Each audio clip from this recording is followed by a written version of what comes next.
The first transformation is doubt. It's doubting that your current behaviors are going to get you where you want to go. My behaviors are driving me in a direction I don't want to go. And that's the first transformation or realization that someone has to go through before they can start the journey towards changing those behaviors.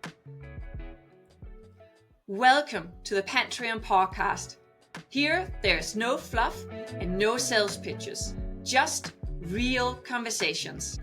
I'm your host, Kristensen, and at Pantrium, we bring together bold and curious founders and leaders to share their stories, their lessons they have learned, and the hard truth behind their success. We are all about challenging the status quo and explore fresh perspectives while focusing on what really matters: people. If you're craving deeper conversations, you're in the right space. So let's dive in. Thank you so much for joining the Pantrium Podcast, Ed. I am pleased to have you here with us, and I'm so excited for this conversation. And as we dive in, before each episode, I ask people to share a fun fact as they introduce themselves. So without further ado, Ed, what's your fun fact? That's a really good question. I'm not really sure what a fun fact would be, but usually the most interesting thing that people hear is when I tell them that my wife and family sold up everything that we had in the UK and moved to Denmark. From decision to moving, it took us 100 days to sell our business, sell our house, move, introduce into new school, and start a new business over in Denmark. So there's my fun fact. Wow. How did that feel? That's intense.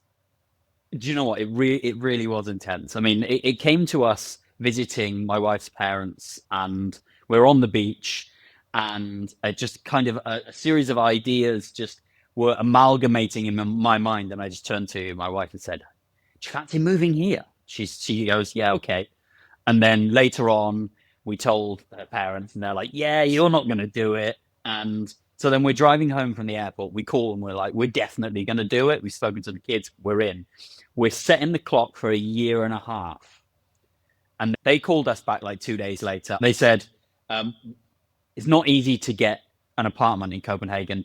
So we're going to put your name on some lists, and because it'll take a year and a half." And then they call back maybe 2 days later again and say, "You've hit the top of the list.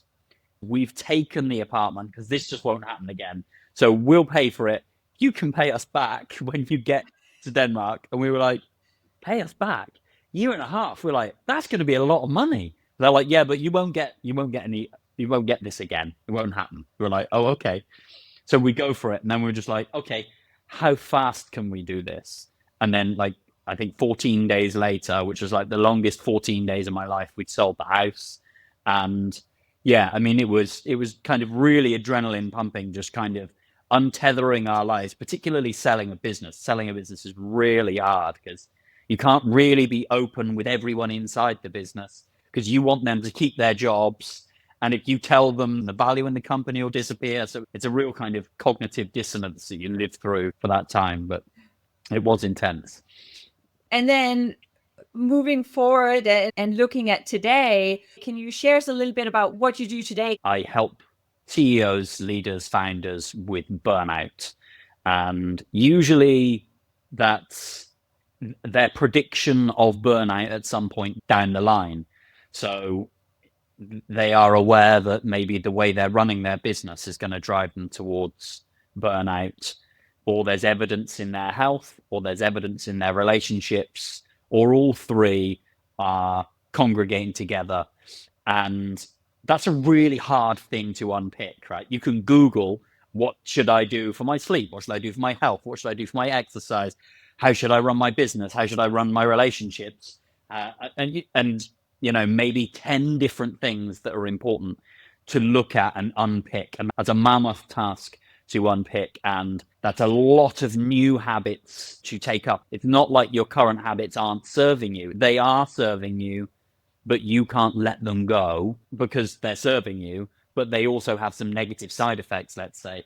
I help my clients really unpick that and start moving forward through the chaos that is a prediction of burnout and what the root causes of that might be for them. When they come to you, what's that first thing you bring them through? And so what most people are tending to do when they're trying to solve a problem is work out what stuff they need to add in and work out where they're going to go. And so I do the exact reverse of that. Is I help them work out exactly where they are and what things they need to stop doing and how they could stop doing them in a way that would allow them less overwhelm and more clarity and more calm, more of the stuff that they want. So it's like if you're spinning 100 plates, the solution is rarely to find another 20 plates to start spinning. It's to work out which ones you can let drop and gain as a result of that rather than lose. How do you help your clients navigate that change? Quite often when you get really clear on where you are, it becomes obvious to them. So that's what I'm trying to do. I'm helping them to create clarity, which is it's somewhat of a buzzword, but let's imagine what clarity is an idea of all the benefits of all of your actions and all of the downsides of all of your actions, and what directions are going to make things worse and what directions are going to make things better. So clarity in and of itself is generally overwhelming until you remove a whole bunch of things. When you rule out different possible avenues and you rule out things as being useful, and then you set a direction by eliminating all of the things that just wouldn't work, can't work, aren't working. The navigation is something that they do. What I do is I help them get really, really clear on where they are and where they're going to go. When helping them navigate and figure out what is it that results in their burnout or the root cause, what would you say is the biggest reasons for them being in that situation in the first place? If you imagine the way the brain works is kind of like in a hierarchy. We map the world based on what we value. And so let's imagine that at the top of this hierarchy, you've got your morals, which are like relatively binary, right and wrong, unless you really dig into them. And then you have your values, which is the things you hold as most valuable in the world. And then you've got your core beliefs, what you fundamentally believe about everything in the world, like what you believe about money and what you believe about other people and what you believe about happiness and sex and politics and all of that. And that's the lens through which we look at the world. And so what I'm doing with my clients is I'm helping them see how it is they look at the world and see where that's useful and where that's not useful, so that they can start reorganizing their values. Because our values are just a picture of the world that we see.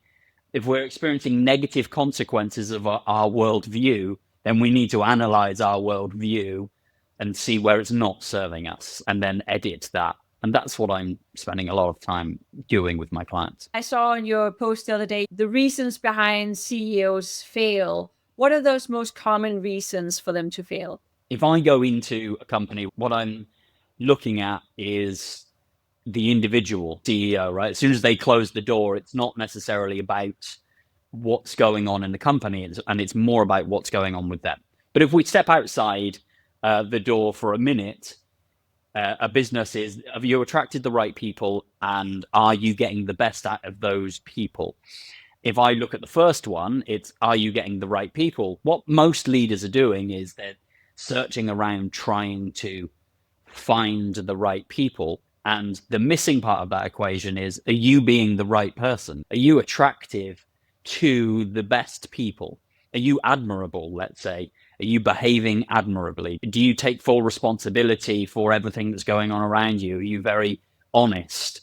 Do you have clarity around where the business is going and where it is and why it's not moving forward in the way that you want it to, or why it is?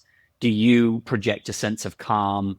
Do you operate with integrity? Do you do what you said you would do? So I'm looking at those things first. And if you've got those things in place first, then you're generally not stressed and you're generally able to attract more people, and you become more attractive as well to the people that are already with you. And then I'm looking at what behaviors how you're operating, let's say, as a leader, which is kind of like, it's the exact same thing. Are you allowing everyone around you? Are you creating conditions around you for everyone else to be admirable? Are you giving them responsibility for something?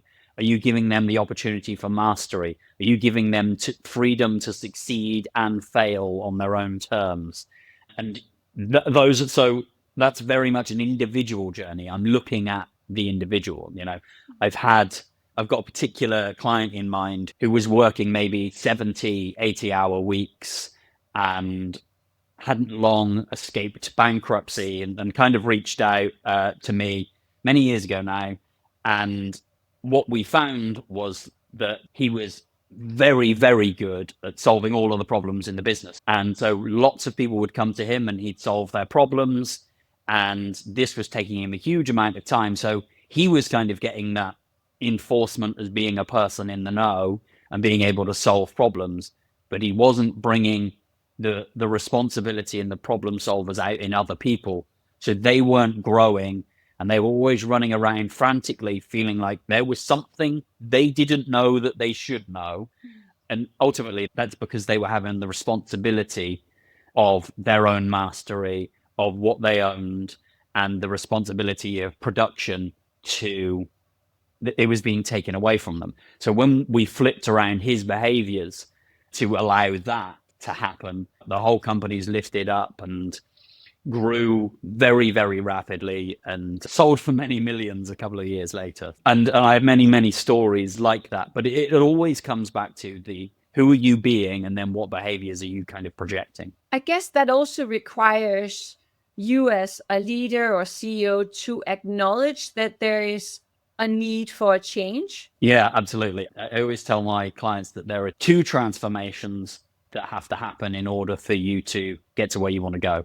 And the second transformation is the behavior change. But the first transformation is the doubt. It's doubting that your current behaviors are going to get you where you want to go. And it's not just external conditions, perhaps, or market conditions that are causing, or the people you have around you that are causing the issue, but it's my behaviors are driving me in a direction I don't want to go. And that's the first transformation or realization that someone has to go through before they can start the journey towards changing those behaviors. Do you see people embrace change? If I look at something on a company level, something that I see quite often is we have this, maybe you've got a visionary leader, and the visionary leader is open and has loads of ideas and has this idea for the future that he wants to drive everybody to. And it's super excited, maybe a bit scattered, throws ideas all over the place. That's quite common in an entrepreneur. And then the entrepreneurs of this type aren't generally great at running businesses. They're great with the ideas, but then you've got this, I don't know, like a more consultant type that sees the risks and everything that can possibly go wrong and wants to talk about those things and is worried about taking this huge leap that this person is talking about. And so I kind of see that as that's what's going on inside an individual as well as inside of a company. When I find an individual, they're like, I want my health to be all the way over here. Then they start the journey, and all of the things that could go wrong and all of the obstacles they start interacting with, and they give up. And so what I'm trying to do is unite these two, and you can unite those in terms of a company. And so I want the consultant to speak and say, all right, let's list everything that could go wrong, and then we need a strategy for that. And that's the North Star. Let's say that's where we're heading, but what's the next best step that we could take from there to there? And then how do we implement that? And usually that, again, like I said at the start, that means what are we going to stop doing? And what tends to happen then is both sides are happy with the change, because this side is happy because it sees progress, and this side is happy because it's mitigated all of the risks. And then we really do embrace the change, and things tend to move really, really rapidly. And I guess that also requires someone to understand oneself in terms of which type am I as a leader? Sure. I mean, when it comes to creating change inside of one individual, the way that we view the world primarily is through survival. So it's like, what stuff can go wrong? What are all of the obstacles? And how am I going to survive those things? And then we have this kind of creative idea side of us. And both of those need to be married together for us to get anywhere, because one's like a fantasy and one's reality, and we can bring those together to achieve a vision. We just need to create that clarity, direction, focus, and strategy. But inside of an organization, it's almost impossible to not identify, to know that, right? I mean, if I speak to someone about the way that they operate and the way that they're thinking, it's really clear to know if you're an entrepreneur and you thrive on the early stages and the ideas, or whether you like structure and you're good at operating from structure and implementing structure. The knowledge that you need both of those things in order to move forwards. As a leader, what's the role of trust when building the right team? I guess that loops back to that kind of that admiration piece, I think. I mean, trust is vital. And I mean, I guess Denmark is a good example of a functioning society that functions on trust. I mean, I remember there was a study some years ago where they dropped wallets on the floor with money in them and then counted how many were returned. And Denmark was the highest scoring, had the most number of wallets returned in the world out of all of the countries tested.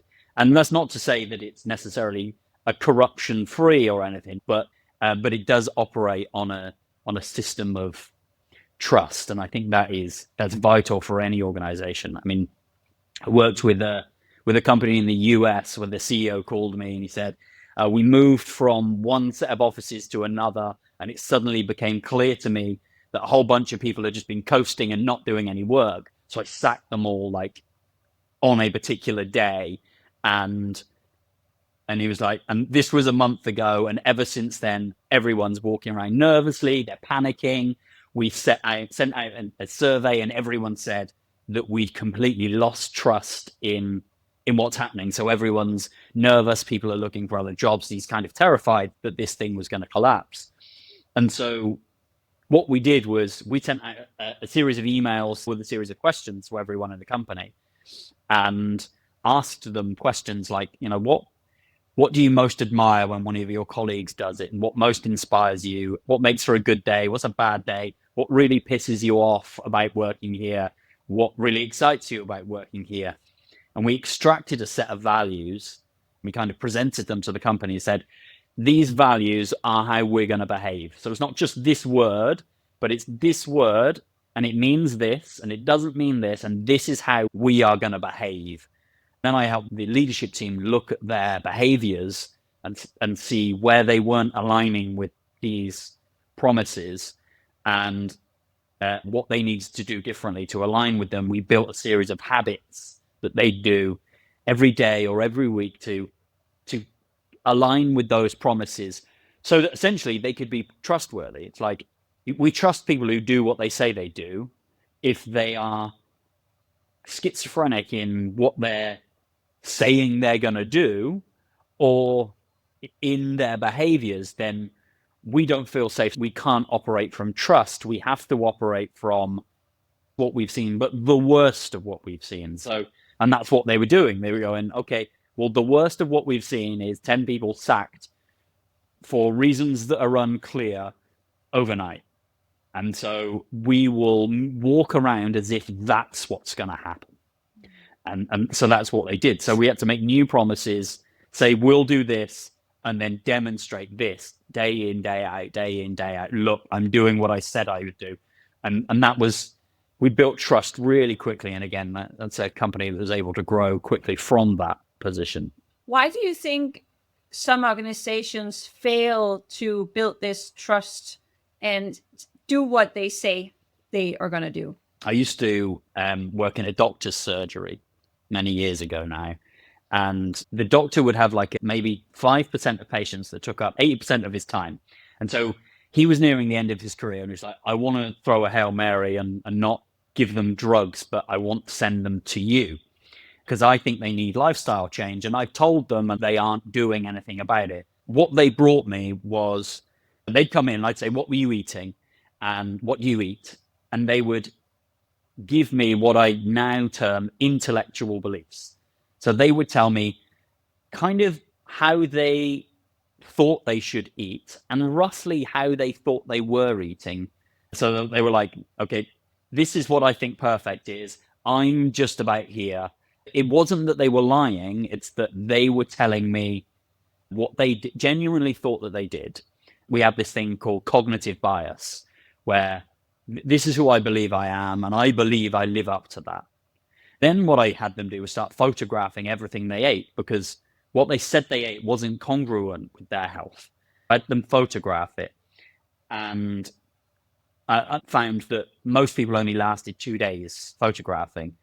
And I'd ask them, we'd dig into it, and they were like, I was ashamed, I was embarrassed, I felt too uncomfortable, it felt weird doing it in front of my friends and things like that.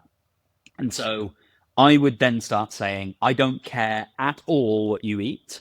I don't have a plan in my head of how I think you should eat. This is an investigation so that you and I can tag team and work out what the easiest thing to do. And so they get to an end of a week and they bring in their food, and we'd look at the pictures and I'd be like, what do you notice? And this is what I've come to term functional beliefs, what they actually do. And this came as quite a shock to them. And so what I now think of as intellectual beliefs is who we want to see ourselves as projected into the future. And so this is like a prefrontal cortex, rational, creative, human sort of centric part of us. And then when we actually go into the world and start operating, we're literally in different regions of the brain. So if I get home and I have a craving, then my brain's attention is I'm in a different region of the brain, and my attention is on solving that craving. So I don't care about my goal at all. I'm just going to fix that craving so I can get back to feeling like me, and then I'll get back on track. And then maybe you're one of my friends that I like to share a bottle of wine with on a Friday evening. And so I've got my plan, but then I'm face to face with you and I think I'm going to say no, but I fear in that moment, I'm in a different region of my brain, like social region of my brain, that is saying, don't break this human connection. And so that's why people fail to change. Is it's not through that lack of vision, it's through the system that we use. We tend to say, I'm going to use willpower and force to make me do the things I need to do in order to get to where I need to get to. And then when I come face to face with all of my social contracts and all of my physical needs and all of my beliefs out in the world, I literally go into different regions of my brain that have different motivations and different drives. And so I end up behaving in different ways. And so what I'm doing with clients is going, okay, it's cool that you've got this intellectual idea, but let's find out what you're actually doing and then see if we can close that gap. And, people fail to change because they're using the wrong tool to try and bring these two things together and silently saying, there's something wrong with me. I can't make myself do it. Just like someone who's trying to change a diet. It's like, what, a 97% failure rate? And it's for that very reason. So is it because we as humans are really good at lying to ourselves? We believe we do something, but we're actually doing something else. Exactly. I mean, the lie is almost like a lie of omission, where we're just like, oh, okay, I'm going to pretend I didn't do that. But then we struggle. Let's say we've got a diet plan. We've got this goal. I'm going to achieve this through these behaviors. And then maybe just once we encounter us doing something different. And so then the only way to live with ourselves is to convince ourselves that we don't want that thing, or that we're not good enough to achieve that thing. And so we end up kind of stuck in that place. So that would be the lie. But then it's rare that we open up to the truth of saying, these are the behaviors that I actually have. these are the beliefs that underpin those behaviors, but they're not what I want to do anymore. Because, when I come face to face with you or my friends or the people that I work with, it's important to me that they see me in a certain way. And if I start revealing my incompetencies and my ignorances and my behaviors that I'm embarrassed about, then maybe you'll see me different and I'll lose status, I'll lose connection, I'll lose hierarchy in some way. And so there's always that social threat that underpins us telling the truth, even to ourselves.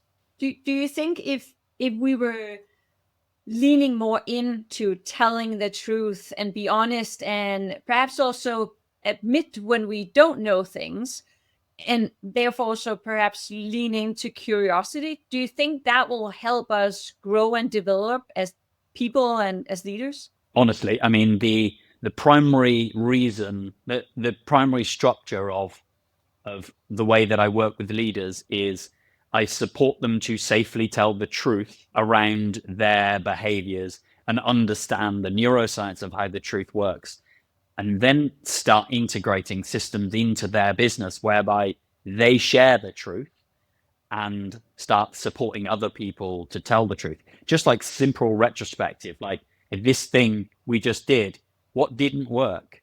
What failed about it, or why was it a failure? Let's break down the recipe there and then work out what we'll do differently next time. And that's what good startups are so good at. They're actually constantly asking that question. And I think sometimes it disappears when we grow, and maybe we only do it around the product, but don't do it around the leadership systems or the feedback systems or the marketing. The more areas we can do it in, the better. It's just recognizing the power of that. I guess you'd call scientific method if you wanted to. It's like telling the truth as much as you can is essentially scientific method in as many areas of the business as it will work. You mentioned neuroscience. Just for those who are listening who might not be familiar with that term, can you just quickly explain what does neuroscience mean? Let's imagine that neuroscience is a broad term, which is just like, science on the brain. If you go to a coach, what you'll often get is, let's set a series of goals, and then I'll hold you accountable to those things and make you do the things. I'm coming at things from a neuroscience perspective, which is working out how to create brain transformation so that you can let go of the habits that aren't working for you and adopt the habits that are going to take you to the place that you want to go without having to use willpower, which is just a useful tool, but it doesn't work for any long-term strategies, as anyone who's ever tried to force a new diet on themselves has discovered. For leaders who might go through or feeling overwhelmed, what would you advise them to think about? I think I probably mentioned earlier in this conversation, we're always really keen to start picking up new things, always really keen to try and get ourselves over to point B. And I think that it's really hard to get to point B when you don't know where you are. And so what I do when I work with the leaders from the start is I encourage them to get really clear on point A, where point A is.